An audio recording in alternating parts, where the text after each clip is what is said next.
تو جس طرح اللہ رب العزت نے نبی صلی اللہ علیہ وسلم کی وفات کے موقع پر صبر کا دامن تھامنے کا حکم فرمایا ہے اور بے صبری کا اظہار کرنے سے منع فرمایا ہے، اور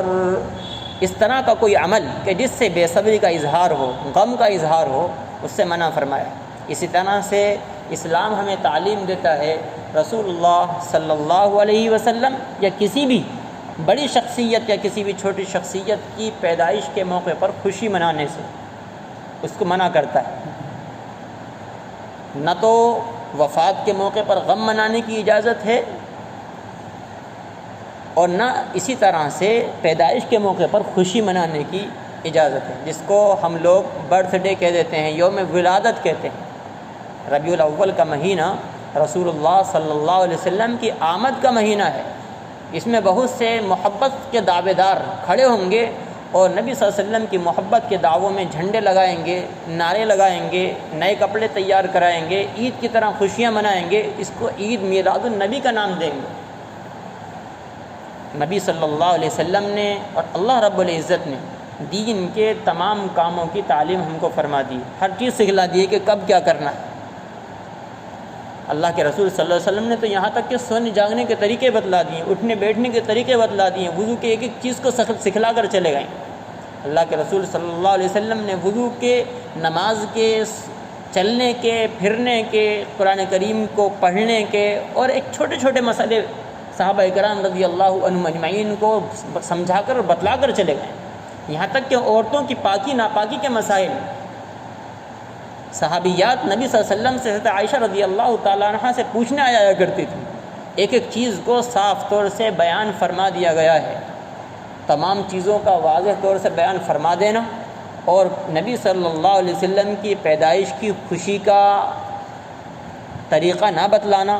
یہ تو گویا کہ ایسا ہو گیا کہ نبی صلی اللہ علیہ وسلم دین کو مکمل بتلا کر نہیں گئے۔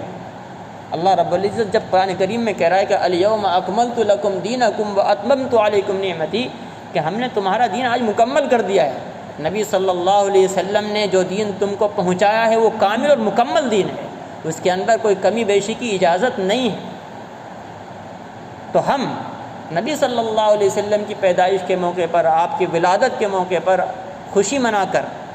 گویا یہ ظاہر کرنا چاہتے ہیں کہ نبی صلی اللہ علیہ وسلم نے دین میں کمی چھوڑ دی تھی، ہم اس کو پورا کر رہے ہیں، یا پھر یہ کہنا چاہتے ہیں کہ ہماری محبت صحابہ رضی اللہ عنہم اجمعین کی محبت سے زیادہ ہے۔ صحابہ رضی اللہ عنہم اجمعین کے زمانے میں یا پیارے نبی صلی اللہ علیہ وسلم کے زمانے میں ولادت کا دن نہیں آیا، آئے اور بارہا آئے۔ حضرت ابو بکر صدیق رضی اللہ تعالیٰ عنہ کے زمانے میں، حضرت عمر کے، حضرت عثمان کے، حضرت علی کے، خلفائے راشدین کے، تابعین کے، تبع تابعین کے زمانے میں خوب آئے، لیکن کسی سے ثابت ہو نبی صلی اللہ علیہ وسلم کی ولادت کے موقع پر خوشی منائی ہو، جلوس نکالا ہو، جھنڈے لگائے ہوں؟ جی، تو اس طرح کی باتیں ایجاد کرنا دین کے اندر، جو دین کے اندر ثابت نہیں ہے، نبی صلی اللہ علیہ وسلم کے زمانے میں ہوں، نبی صلی اللہ علیہ وسلم کے بعد صحابہ کے زمانے میں ہوں، صحابہ کے بعد میں تابعین کے زمانے میں ہوں، تین زمانے کسی بھی چیز کو، دین کو ثابت کرنے کے لیے معتبر زمانے کہلائے جاتے ہیں۔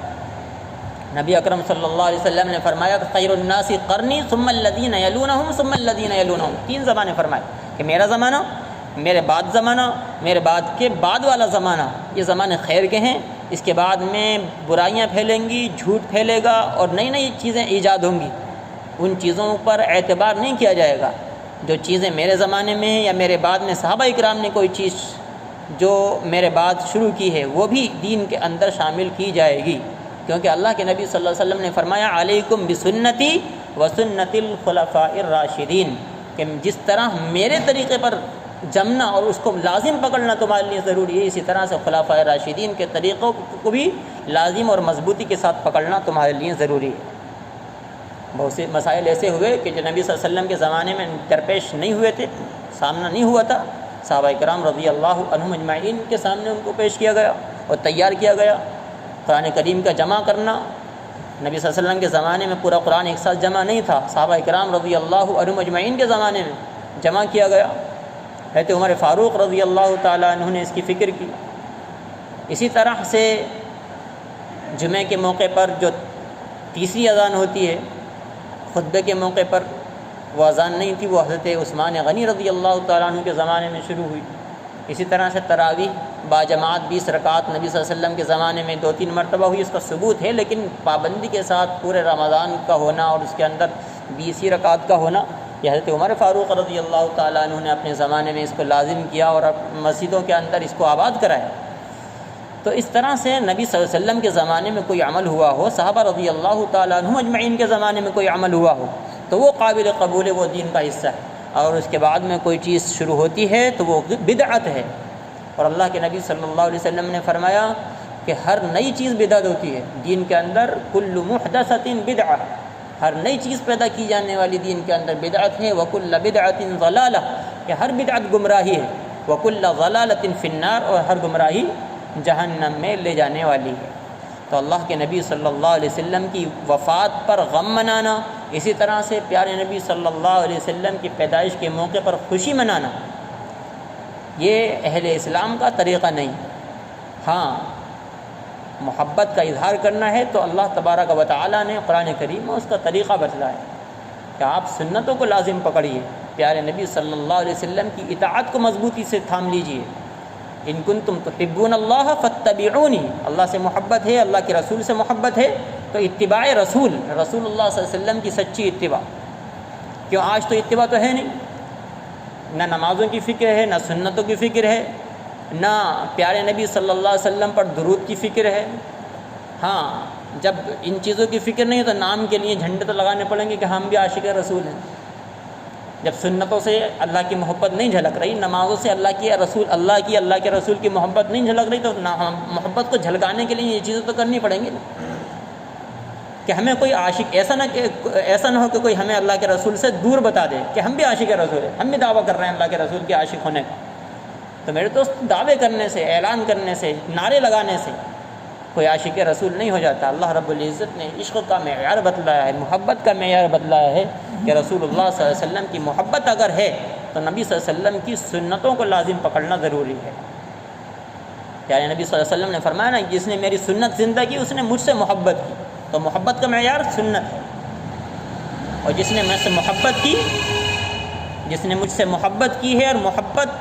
کی ہے سنت کے طریقے پر، یعنی سنت کو لازم پکڑ کر، تو کان معی فی الجنہ، تو وہ جنت میں میرے ساتھ ہو۔ اللہ کے نبی صلی اللہ علیہ وسلم نے اپنی سنتوں پر عمل کرنے والوں کو اپنے سے محبت کرنے والا بتلایا ہے، اور اپنے سے محبت کرنے والوں کو بشارت دی کہ وہ جنت میں میرے ساتھ ہوں گے۔ نبی صلی اللہ علیہ وسلم سے محبت لازم اور ضروری ہے، اور آپ کی محبت کے بغیر ایمان ناقص اور ادھورا ہے۔ کوئی یہ کہے کہ آپ جلوس محمدی میں نہیں جاتے، ولادت کا جلوس نہیں مناتے، تو آپ کے اندر محبت نہیں ہے۔ محبت کا معیار اللہ اور اس کے رسول صلی اللہ علیہ وسلم کے بتائے ہوئے طریقے کے مطابق ہوگا، ایسا نہیں کہ اپنی مرضی سے ہوگا۔ اللہ رب العزت نے، اللہ کے نبی صلی اللہ علیہ وسلم نے جو معیار بتلایا ہے، صحابہ کرام رضی اللہ عنہم اجمعین نے جو طریقہ بتلایا ہے، اور محبت کے اظہار کا جو طریقہ اللہ رب العزت نے اور نبی صلی اللہ علیہ وسلم نے بتلایا ہے، وہی طریقہ اس دنیا کے اندر محبت کا معیار کہلائے گا، اور اسی معیار پر کھڑا اترنے والا نبی صلی اللہ علیہ وسلم سے محبت کرنے والا کہلائے گا۔ جو شخص نبی صلی اللہ علیہ وسلم کی سنتوں سے دور ہے، نبی کی محبت سے دور ہے، اور وہ چاہیں جتنے جتن کر لے، جتنے جلوس نکال لے، جتنے نعرے بازی کر لے، اور اس کو اپنی عید کا دن منا لے، اللہ رب العزت نے عید کے دن صرف 2 قرار دیے ہیں۔ اللہ کے نبی صلی اللہ علیہ وسلم نے صحابہ کرام کو جو عید کے دن عطا فرمائے ہیں وہ 2 ہیں، عید الفطر اور عید الاضحیٰ۔ اس کے علاوہ تیسری عید ایجاد کرنا، یہ بھی دین کے اندر بڑھوتری ہے، بدعت ہے، کہ اللہ کے نبی بتا کے نہیں گئے کہ ہاں اللہ کے نبی نے کمی کر دی تھی، کہ ہم بتا رہے ہیں، کہ ہمارے علماء بتا رہے ہیں کہ ہاں یہ تیسری عید بھی ہونی چاہیے تھی۔ تو یہ لوگ اللہ کے نبی پر الزام لگا رہے ہیں، دین پر الزام لگا رہے ہیں، صحابہ کرام پر الزام لگاتے ہیں کہ نبی نے دین پورا نہیں بتایا، صحابہ کرام نے دین پر پورا عمل نہیں کیا، کہ ہاں ہم ہیں دین پر پورے عمل کرنے والے۔ اللہ رب العزت ہم سب کی حفاظت فرمائے، دین کامل کی اتباع نصیب فرمائے، پیارے نبی صلی اللہ علیہ وسلم سے سچی محبت اور آپ علیہ الصلوۃ والسلام کی سچی اتباع ہم سب کو میسر فرمائے۔